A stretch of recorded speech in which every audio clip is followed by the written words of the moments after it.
Welcome back to Morning Glory. 6:49 is the time. We are here, of course, all the way through until 10 o'clock. We've got a great many things to talk about. The big story coming up later on this morning is the sentencing of Axel Radicabana, the Southport killer. He is probably not going to get an all-life, full-life term. Rafe Heydel-Mankoo was explaining to us earlier that because he was only 17, albeit he was practically 18 when he committed the crimes, he may still be sentenced as a juvenile. We'll bring you that, of course, as it happens. It should be sometime after 11 o'clock this morning on Julie Hartley-Brewer's show. Let's talk a bit about Donald Trump, though, some more, because lots and lots of things going on in the United States of America. He's been incredibly busy in the first sort of 2 days of his new reign, shall we say. Trump 2.0, they're calling it. Page 12 of the Daily Mail. Trump puts all federal diversity staff on paid leave starting now. You know, it's amazing how his ability to just do things is in stark contrast, is it not, to this government here, where every time they talk about anything, there's a review. There has to be a review done first before they can make any decisions. I mean, this is the most exciting, change of regime that I've ever seen. Yeah. He's had 4 years, basically, to prepare for this moment, unlike the first time round when he wasn't prepared, wasn't expecting to win, and you're seeing him hit the ground running. And, if we put 1/10 of this into action in this country, we'll be in a far better place. Yes. And I think what's going to happen in America over the course of, just say, the next 2 years is going to be so dramatic in revitalizing the nation that it's going to be like a tsunami coming over the ocean. Yes. And it's going to wash over the shores of Europe as well, when people see, actually, the emperor has no clothes. DEI has been one of the most insidious and sinister things to happen. The return of meritocracy to American society. Yeah. This is great. So he's putting all of these federal diversity programs, he's abolishing them all. Yeah. He's putting the staff who are there on paid leave, on administrative leave. How long that's going to last, I don't know, because these people who didn't do anything in the first place are now going to be doing even less and still getting paid huge amounts of money for it. Let's hope they can stop being paid.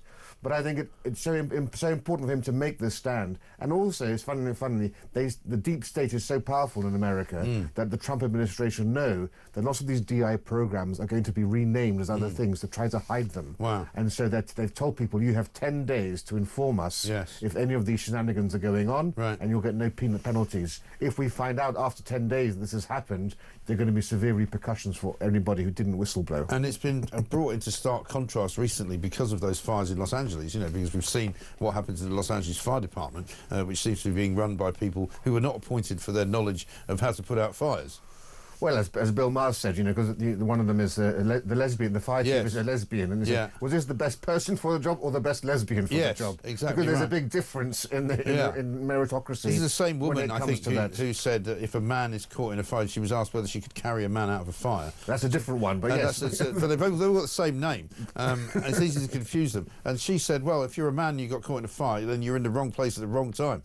There was no kind of, thought of, actually, this is what my job is, to rescue you. But it's outrageous to say such a thing. Even for that to come into your mind, it's your fault that you're actually on the top floor of an apartment building that's on fire.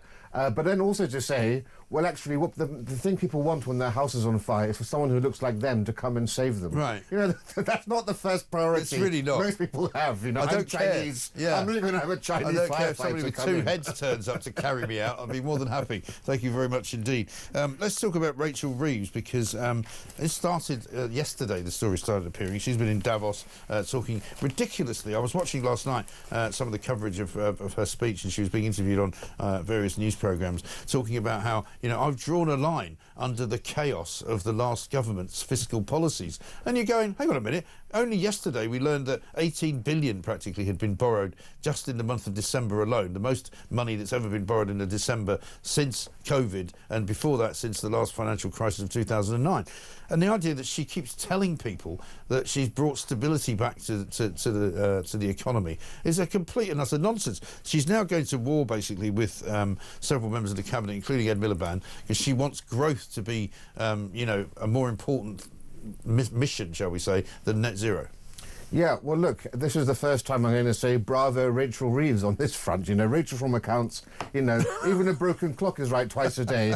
And to basically put prioritising growth over net zero, I think, of course, we can all support that because, you know, too much of vital investment in this country, vital infrastructure investment, has been hampered and stopped because of carbon emissions.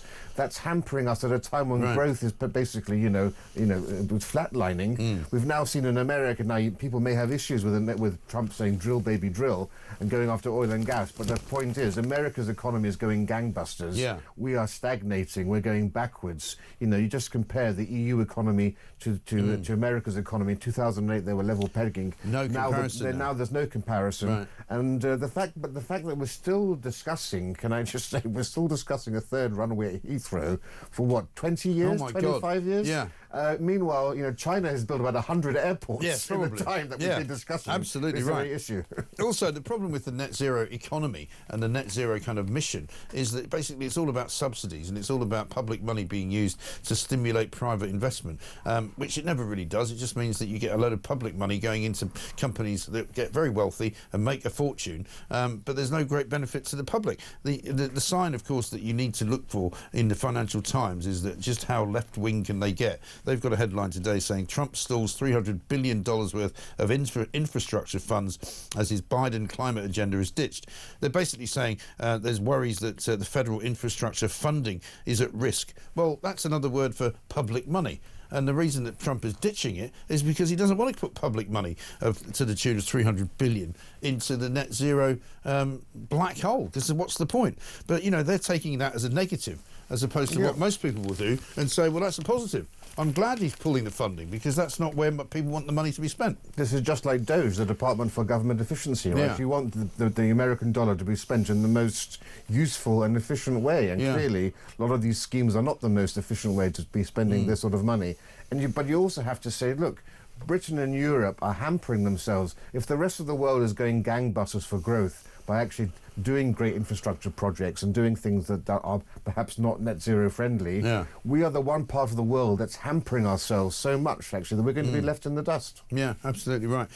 Speaking of which, in January, some people feel miserable. We were told, actually, on Monday, and it must have been yet another left-wing sort of piece of miserable news, that Monday was Blue Monday. I mean, most people listening to this show were absolutely cock-a-hoop because Donald Trump's inauguration happened, and they were all feeling very, very up an atom. Thank you very much indeed. But the Mail's got a story today saying that January blues are not just for people. Dogs can also feel gloomy at this time of the year as well. So if you're wondering why your dog is not feeling quite as well, it's on page 9 of the Mail. Dark mornings, disrupted routines, owners returning to work after Christmas can leave dogs out of sorts. And this is according to research from Guide Dogs UK. I mean, my dog's getting a bit old and grumpy. Which means that he does a lot of barking now that he didn't used to do when he's feeling like he wants some attention. But I don't think he's suffering from the January blues particularly. Well, I think there might be something in it because, you know, dark days mean that people aren't going out as early as to take their dog for a walk. So they limit the time, they do all of that. So I'm not a dog owner, but also I think, you know, dogs are very receptive to how you feel as a human, right? For sure. And so if you got the blues, it's not surprising that, you know, your dog is going to get the blues too. And I would always, you know, I always say if I had the ability, I would like to be somewhere else during January and February.